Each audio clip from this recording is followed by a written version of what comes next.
Welcome to the Blended Finance Project interview series, where we talk to international development and solidarity scholars, labor and civil society activists about the recent turn to so-called innovative finance for development in Canada. I'm your host, Susan Spronk, Associate Professor at the School of International Development and Global Studies at the University of Ottawa.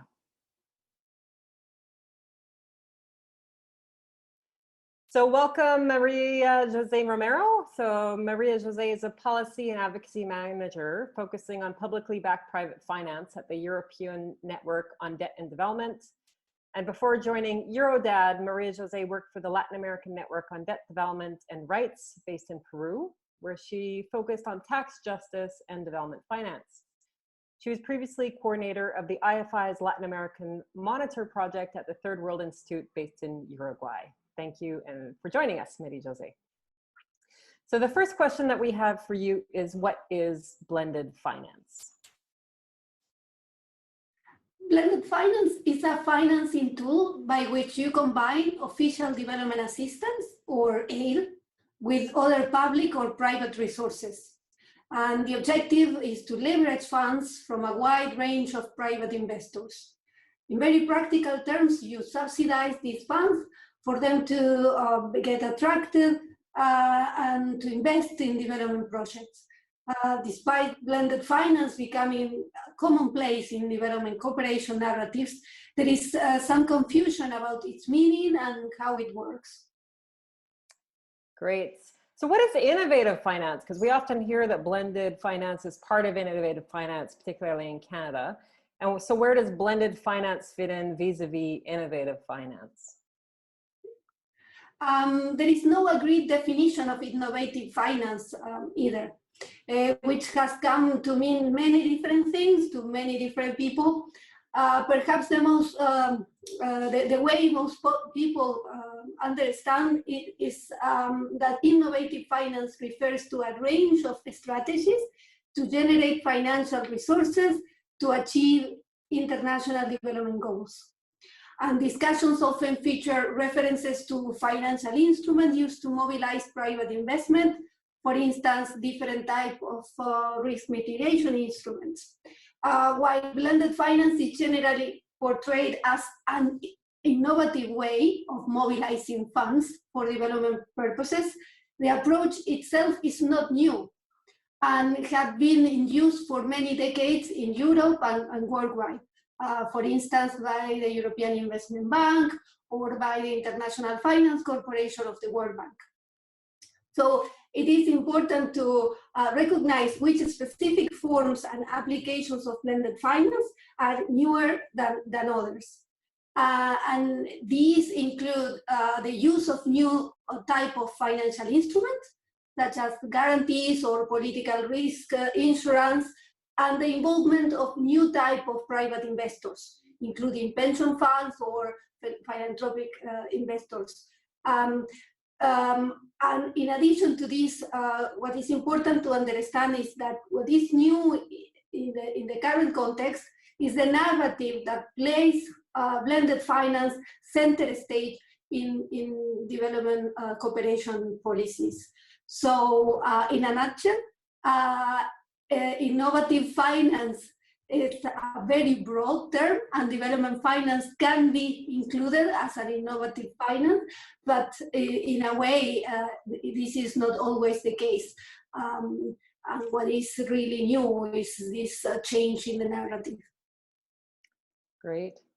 So as far as we know, blended finance is something that was really innovated and adopted in Europe first, and Eurodad has done a lot of work on the European experience.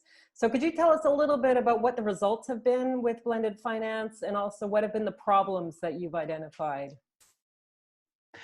Blended finance is not a new phenomenon in Europe. Historically, this mechanism has mostly been used to subsidize loans to the public sector, in developing countries from publicly owned institutions and development banks. For instance, the German Development Bank, KfW, and others. More recently, the European Investment Bank has started to use blended finance to increase their support and lending to private companies and to partner with private financiers, right? So historically it has been to subsidize loans to the public sector. But more recently, there has been a shift to support, to use blended finance in support of private sector projects. At the European level, the European Commission started to channel blended finance through dedicated facilities in 2007. And since then, its use has increased substantially. In 2017, the European Commission launched its external investment plan to increase the mobilization of private and public investment. About 6.6 billion euros have been provided by all the European Union blended finance facilities in the 2007-2018 period, right? The evidence shows that the main sectors attracting blended finance has been the banking and the infrastructure sector. Funds have mostly been mobilized for middle-income countries. Low-income countries and the least developed countries have attracted a very small share of the funds. Moreover, the evidence of blended finance impact on development is very limited. While there are logical frameworks in place to monitor the outcomes of the project, there is very little space to consider the broader impact, for example, on reducing poverty and inequalities and in climate change mitigation. Other general concerns regarding blended finance include at least 6 points, and I will mention them without any specific order of importance. The first one is the limited private sector mobilization, which goes against the general rhetoric in support of the instrument. This means that not a lot of private sector money has been actually mobilized in the biggest scale of things for the effort that has been put into the instrument. The second, the lack of financial and development additionality, meaning whether or not the public money was truly essential for attracting the private capital. There is a risk that public ODA will end up subsidizing private companies to undertake investment that they could have made anyway. 3, the lack of transparency and accountability, as there is not enough information in the public domain to make a detailed assessment of the impact or to hold governments and institutions to account for their operations in the blended finance space. 4th, limited domestic ownership, as developing country institutions and local actors in general are not represented when and where decisions are taken. 5, there are various types of conflicting interests in the use of blended finance that might favor projects that privilege profits over development outcomes. And this includes the risk of increasing tied aid, which is when aid can only be used to buy goods and services from the donor country.